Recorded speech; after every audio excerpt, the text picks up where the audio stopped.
Alrighty, welcome in on this Tuesday. My name is Janae Hancock here at the live desk. Now, today we're kicking off something once again that I am very excited about, and that is the Casey Development segment, a weekly segment here on the live desk. So you can join us every single Tuesday to talk about new apartments, new businesses, and major projects that will be coming to our area. Now, to kick things off this time around, we are actually joined by Thomas Friestad with the Kansas City Business Journal. Thomas, thank you so much for joining me here at the live desk. First, how are you doing today?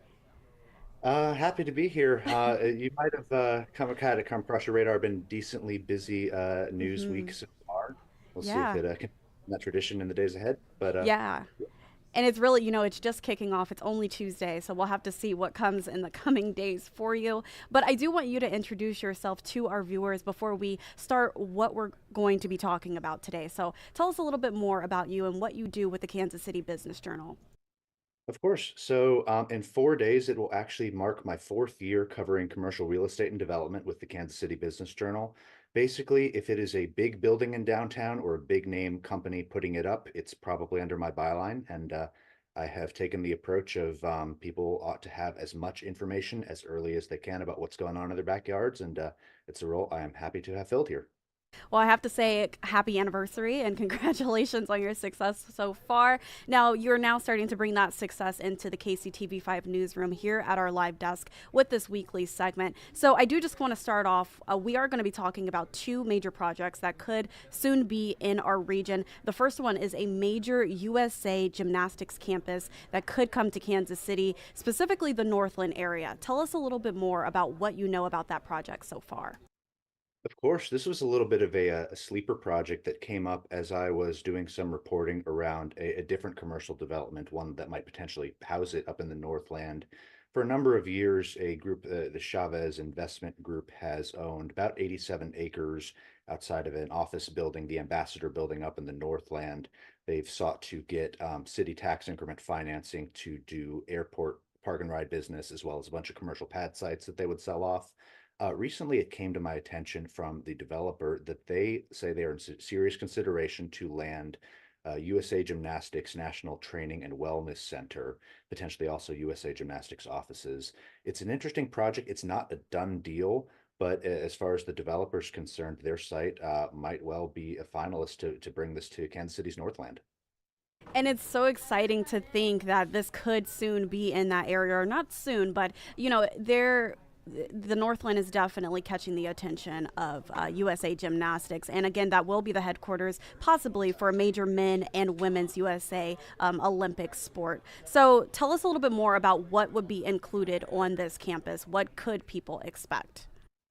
Yeah, I got my cheat sheet in front of me here. You would have a what they call state-of-the-art training facility, about 130,000 square feet for each of USA Gymnastics six disciplines: men and women's gymnastics, acrobatics, trampoline, and tumbling, and what have you.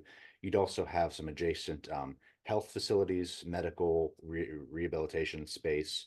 You would have a strength and conditioning area, a cafeteria, some hotel component to it as well. And USA Gymnastics, currently headquartered in Indianapolis, they are at least considering potentially moving their headquarters offices to here, which I understand would be about 80 employees. And to further elaborate on kind of where this is at in the process, this is about to undergo what is called a request for proposals, RFP, where Kansas City has positioned itself to potentially be a finalist submitting for that on top of, according to the developer, maybe St. Louis, maybe Tulsa. Sounds as though USA Gymnastics might be pretty bullish on the Midwest in that respect for this. They like to be close to, accessible to all different parts of the country, close to major international airport, as well as top tier health facilities. So what'll happen is this developer, potentially in concert with local governments and business attraction entities, they'll put their best foot forward with this. Hopefully, it will pay off for them. And if the USA Gymnastics likes what they see, that's when we could hear maybe something official on this. And Kansas City has really like caught the eye of the world here lately, with our sports and then everything else that's going on. We have the World Cup coming up in 2026. Why do you believe that they have their eye on Kansas City? Why they think it would be a great fit for this campus? Well, I think, with a lot of these projects, momentum begets momentum, and that's certainly the developer's thesis for pitching their site. To be clear, I'm not sure that this is the only site in Kansas City. Haven't confirmed that one way or the other that USA Gymnastics would be looking at. But at least the Chavez family, they say, hey, look, we're getting the World Cup. We just had the NFL draft. We have the Super Bowl winning Chiefs. We have discussion one way or another around what's going to happen with the Royals. And now the Kansas City Current, for a topical example. There's so much sports focus on Kansas City that, of course, that's going to come as that could come as an appeal to something like USA Gymnastics as well. And And in particular interest, I should no, you're clarify, fine. according to KCUR, they've been looking at this for some number of years, at least 5 years. There was reports in 2019 of Kansas City interest before a lot of this activity was happening. I have to imagine that that only brings this region up in their estimation over the intervening years. Yeah, and I read in your report, I was actually getting ready to bring that up, that this has been an idea for at least 5 years, but it was delayed due to a situation with the USA Gymnastics, which we don't necessarily need to dive into. But this would definitely benefit. I know it's still an idea right now, but it would definitely benefit the Northland area and bring in more jobs. Is that right?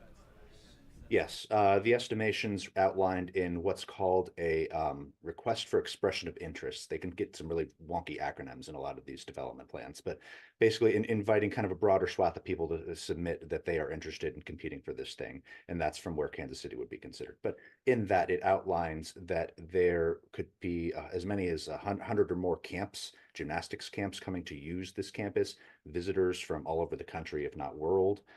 They're certainly expecting at least at least being the qualifier, at least 55,000 annual visitors coming to this thing, patronizing businesses in the area. And I think that would be a further feather in the cap of the Northland area, already a fast growing area, so to speak. 55,000 annual visitors, and it's right there near the Kansas City airport. A final thing on this project I want to touch on before we move into our next subject, but do we know how much this could possibly cost or how much the city is willing to give to build this project? We do not yet have a cost estimate, and I think that's something that may become apparent if and when we were to move forward with a selected proposal. That such a proposal might include that information, and that's when we would probably come to know it. As far as the timeline of this, USA Gymnastics has indicated interest in pursuing this and as a means for consolidating its kind of facilities disparately spread out all over the country before the 2028 Olympics World Games. So it possible later this year, possibly early next, that we could really learn what next steps are involved. Okay, and I do want to move on to the second topic that we'll be talking about today, and that is what we're taking a look at here on our screen. The Casey Current and Port Casey announcing development plans to change the Berkeley Riverfront area. This happened yesterday. Here's a look at those renderings that was released yesterday as well. Now, Thomas, if you can kind of just touch on what's included in this plan, what can people expect? Sure. So this is something that I have tried with varying levels of success to wrap my arms around for the past 9 months, which is when the current first went to Port KC to really establish an incentive framework for building these. In other words, what kind of standard property tax exemptions and tax benefits that they could receive for the projects involved in this. At that time, the master plan was presented over the course of the next decade as including a little over 1,000 apartment units, 1,038 apartment units to be precise, 10% of which were to be set aside as affordable for renters earning up to 50% of the area's median family income. Comes out to about $1,025 for a one-bedroom apartment under the latest federal standards. You also have north of 250,000 square feet of office and retail space, a whole lot of new public green space, kind of a town square area, a game day street, as they've called it. That's what was presented back then. Sorry, getting a little bit lost in the history books there. Yesterday, we learned that the first phase of the project is going to kick off with 400 of those units, or about 40 that would be affordable, um, as well as about, what is it, 2 acres of public park space and 10 retail and restaurant businesses that would be kind of hyper local, curated around local brands there on the riverfront. And I know that this is a project that a lot of people will be excited about. A lot of people are already excited about, as we saw in our Facebook comments yesterday. But this is an $800 million project that will take up to 10 years to complete. But do you happen to know where that money will be coming from and if it will impact any of the living spaces that are already there along the Berkeley riverfront area? I believe we've yet to see the full pro forma necessarily, but it's my understanding that the $800 million is substantial private investment. Certainly, the $200 million first phase that was shared yesterday has been conveyed as a private investment. Of course, there's public financing involved in the form of the property tax exemptions that the project will receive, but as far as the financing itself, the current would handle by and large much of that.